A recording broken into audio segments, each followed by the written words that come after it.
Spot Goes Splash and Other Stories by Eric Hill.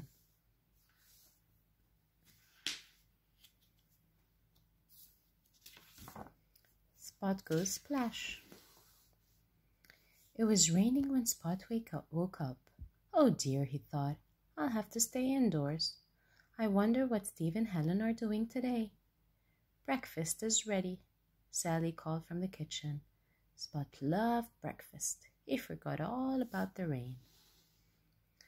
After he had finished eating, Spot looked outside again. Oh, good, he said. It stopped raining. Can I go outside and play, Mom? All right, Sally told him. But don't get all wet and muddy. I've just cleaned the house before Grandma and Grandpa come to visit. Spot went out into the garden. The sun was beginning to shine. Spot saw Steve looking up at the sky. Do you see the rainbow, Spot? Asked Steve. Yes, said Spot. It's so many different colors. Helen came along, wearing a raincoat, a big rain hat, and shiny red Wellington boots. It stopped raining, Helen, said Spot. I know, said Helen.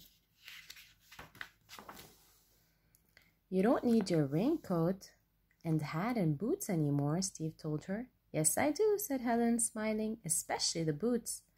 I need them to walk through puddles like this, and she stamped through a big puddle. Splash! That looks like fun, said Spot.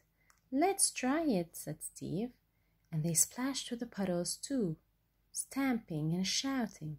You two are silly, said Helen. Now your feet are all wet and muddy. We don't care, they said. This is great. It's starting to rain again, said Helen. I'm still nice and dry, and you two will have to go home. I suppose so, said Spot, having one last splash. By the time he got home, Spot was very wet and muddy. Sally was not pleased. Get into the bath at once, she said. But it's not time to go to bed yet, said Spot. I know, said Sally, but it's time for a bath. So Spot got into the bath with his boat and toy duck. This is fun too, he thought, but after this, I think I've had enough water for one day.